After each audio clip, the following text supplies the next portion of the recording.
Yan, hello po mga ka-viewers, welcome back to my YouTube channel.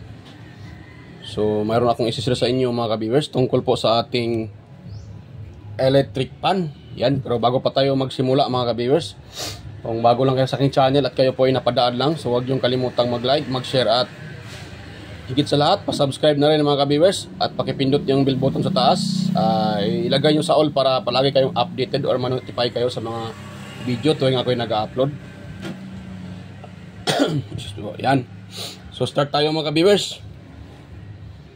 So ang i-share ko sa inyo mga ka-viewers tungkol po sa ating foam ng ating electric pan. Yan.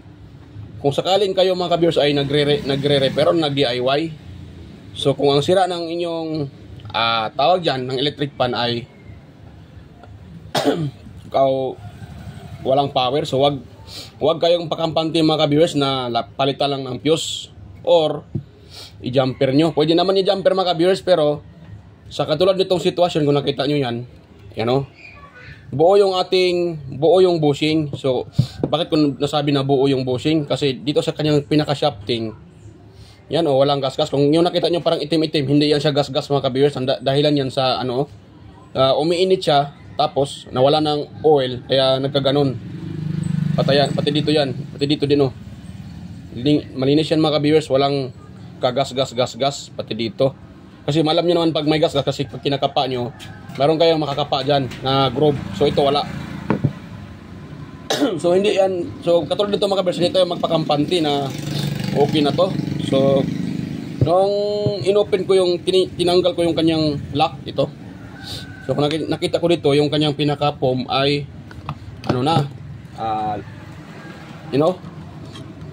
durog na. So durog na yung kanyang pinaka-foam. So pag ganito, pag ito ay nilagyan nyo na ng langis, for example ito yan, pag binuhusan nyo yan ng langis dyan, so yan, binuhusan nyo ng langis dyan, hindi yan ang tamang proseso mga ka-viewers. Ang punto ko dyan, kailangan nyo itong baklasin, kasi hindi naman natin nakikita kung buo pa ba yung pinaka-foam o hindi na. Tulad nito, nakita lang natin yung lock at saka bushing. So hindi natin masisilip yung kanyang foam. So sa iba ginagawa, binuhusan lang yan ng oil. Yan, hindi ko naman masisisi yung mga nag-DIY, mga nagre-repair. Pero ang tamang proseso diyan mga ka-viewers, kailangan nating tanggalin yan. Kahit buo pa yung pinaka-bushing, kailangan natin yang tanggalin. Yan. At tingnan natin kung buo pa yung pinaka-foam niya. Kasi pag katulad nito, sira na yung foam niya, durog na siya. So kahit buhusan nyo pa yan ng pinakamaraming oil, hindi mag-stay dyan yung oil. Kasi wala nang mapanuan yung oil kasi sira na yung pinaka-foam. So kailangan yung palitan ng foam yan mga ka-viewers. Kailangan itong baklasin at palitan ng foam. So paano ba yan palitan ng foam? So ang pagbaklas yan mga ka-viewers, kailangan nyo lang ng maliit na flat screw. Yan, yung flat screw, or kahit hindi flat screw, yung mga manipis pangsungkit. Kung mayroon kayong malapad na pangsungkit, inganon nyo lang siya mga ka-viewers. Dahan-dahan lang mga ka-viewers. Dapat hindi matamaan yung pinaka bushing. So islanting muna natin tong bushing na to. Ganon. Tapos wait lang. Yan. Tapos dahan-dahan natin siya mga ka-viewers na tatanggalin. Yan, medyo medyo tawag dyan. So kung mayroon kayong manipis talaga, mas okay. So kung mayroon kayong mas manipis mga ka-viewers na pangsungkit dyan, pwede din. Dahan-dahan lang din sa pagsungkit kasi medyo talaga yan. Yan, medyo siya mga ka-viewers manipis talaga siya. Kailangan talaga kasi natin yang sungkitin para ma-open natin yan.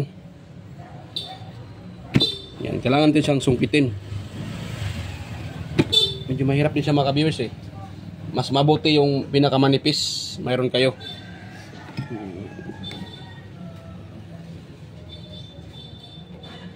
Yan, ibubuka lang natin yung yung itong lock nito para mapasok yung ating pinaka Itong ginagamit nating pangsungkit. Yan. So nag-ano na siya mga ka-viewers. Yun. Bumubuka na. Huwag kayong mga ka-viewers kung medyo na ano nyo. Bumubuka ito. Okay lang yan. Walang problema yan. Walang problema yan mga ka-viewers. Kahit bumubuka yan. Ang importante, magpipit pa yan dyan pag isa ulit natin. Yan. Huwag nyo lang madaliin kasi medyo ano talaga to. Ang importante dito, mayroong konting pasensya. So huwag nyo siyang madaliin mga ka-viewers.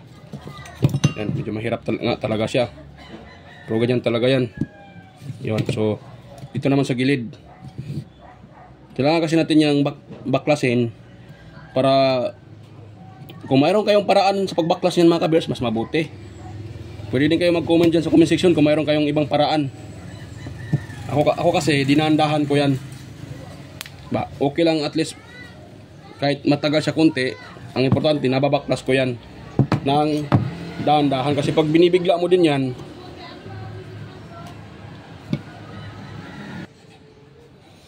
so yan mga ka-viewers, ganoon na natin siya. Dahan-dahan natin sikwatin. Yan. Yan, nasikwat na natin siya. Yun. So, kita nyo? Yan o. Kung nakita nyo, durog na durog yung pinaka-foam. So, ngayon, paano natin yan? Kung bubuhusan lang natin ng oil mga ka-viewers, yan o. Kung bubuhusan lang natin ng oil, hindi mag-stay yung oil dyan mga ka-viewers kasi durog na siya o. Yan o. Durog na siya. At delikado din yan kung sasama ito sa oil papunta sa ating bushing. Ito din ang dahilan na mag-stack up yung ating pinaka-bushing. Yan. So pag ganun yung mga ka-viewers, hindi talaga ma-absorb ng ating foam yung pinaka-oil kasi durog na siya, you know. Yan. So sayang lang yung oil na ilagay natin. So lalabas lang yun uli. At may tendency pa na itong durog na foam na to ay sasama yan sa oil. Yan. So magbara yan dito sa ating pinaka-bushing. Yan. So mas delikado pa yan mga ka-viewers. So kailangan natin yang tanggalin at palitan natin ng foam. Yan. Kasi pag yan ninyo binaklas mga ka-viewers, nilagyan nyo lang ng oil, sigurado ilang araw lang siguro. Ilang araw lang yan at matutuyo yan. Wala ng oil. Mag-stack up uli yung ni-repair yung electric pan. So mag-back job na naman yan. So kailangan talaga ng foam. Importante talaga yung foam sa ating electric pan. Huwag natin sabihin na okay lang yan, pwede lang yan. Hindi nang tama mga ka-viewers. Kailangan nating sumunod sa procedure. Hindi porkit buo yung bushing, magpakampante na tayo na hindi natin palitan. So katulad dito mga ka-viewers ang pagpalit nito ng foam, hindi ko na yan papalitan ng foam.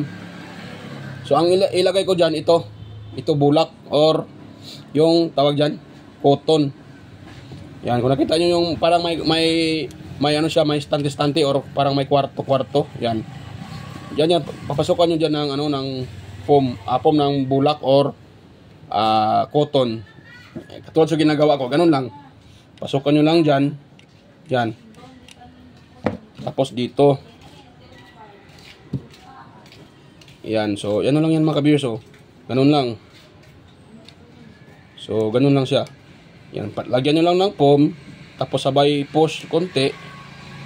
Huwag nyo namang hayaan na yung lagay yung cotton ay parang nakalutang. Pag nakalutang, para sa akin hindi masyadong gano'n yan. Mas okay talaga, ipipress nyo siya. Yun. Ganun yan. Yan. Para hindi kayo mahirapan maglagay ng dapat huwag nyo masyadong kapalan. Kasi mahirapan kayong isauli ito. Itong pinakalak. Pag makapal yung nalagay yung dyan. Saktong-sakto lang. Katulad yan katulad yan mga ka-viewers. Saktong-sakto lang. Susipo. Yan. So ganun lang mga kabiso. Ganun ang paglagay mga ka-viewers. Huwag nating hayaan na yung electric pan natin ay walang foam kasi masisira talaga yan mga ka-viewers pag walang foam. Eh wala namang imbakan ng ano eh. Kung walang foam, hindi may imbak dyan yung pinaka-oil na ilagay natin, yung oil. Yan, so lalabas lang uli yon lahat. So useless. Ilang araw, magbaback job na naman yan kasi nag-overheat kasi walang oil, naubusan ng oil. So mas mainam na lagyan nyo uli ng foam. Kung wala kayong foam, itong foam na nasira niya, bili lang kayo ng ganito. Ayun, mura lang naman to eh. Itong pinaka tawag nito, cotton, 6 peso, 7 peso. So marami na kayong magamit dyan sa 7 peso o 6 peso. Isang ganyan. Yan o, ganun ang mga ka-viewers. Tapos lagyan nyo siya ng oil. Ganun. Yan. Yan. Lagyan nyo siya ng oil. Yan. Bago nyo sa uli yung kanyang pinakalak. Yan. Yan. Medyo nadamihan ko ng paglagay ng oil mga ka-viewers. Nadamihan ko siya. So wait lang. Pati itong isa mga ka-viewers, lalagyan din natin. Ito kasi binaklas ko na kanina. Nabaklas ko na yan. Yan. So importante talaga ang foam sa electric pan. Kasi pag walang foam, ay hindi magstay or mag-ano dyan yung oil natin. Walang imbakan yung oil. Wala tayong maimbakan sa oil kasi wala ng foam. Tulad nito, sira na yung pinaka niya, durog na yung foam. So wag tayong magpakapante. Yan ang ibig kong sabihin mga ka-viewers, na dapat suriin natin ng maayos, silipin natin kasi hindi natin masilip, so kailangan nating baklasin. Kung buo naman yung foam niya, hindi pa siya durog, so wag niyo nang palitan. So uli niyo uli. Wag natin sabihin na mahirap yan. Hindi, walang mahirap yan mga ka-viewers pag tayo ay nagprosige ng mag-repair. Oo nga, mahirap naman talaga ang pag-repair, pero pag pinursige natin, mare-repair naman natin yan. Kasi pag dinadaig natin yung ating tinatamad tayo, hindi natin mare-repair dyan. Hindi natin mare-repair yan. Ang resulta, baka may tapon lang. Sayang naman ang gasto natin. Mahal naman ngayon ang electric pan, umaabot ng 1,000 mahigit. Kung i-repair natin yan, nakaka-save na tayo sa gasto. Ilan lang naman tong kung buo katulad nito, buo pa yung bushing. So wala na kayong papalitan ng bushing. Yan, kailangan nyo lang ingatan ang pagtanggal kasi pag nagasgas yung bushing, pinaka-bushing, wala na. Kailangan nyo magpalit. Sa bagay, medyo mura lang man yung bushing. 8 peso lang naman yan, or 15 peso. 15 peso or 8 peso. Parang ganun lang man yun. Ayun. So ganun lang mga ka-viewers. Tapos lagyan nyo uli ng oil. Yan, patakan nyo siya ng oil. Yan. So itong sobra dito natin sinasubrahan ko sa paglagay. Inahulog pa yung bushing Yan. So may pinasubrahan.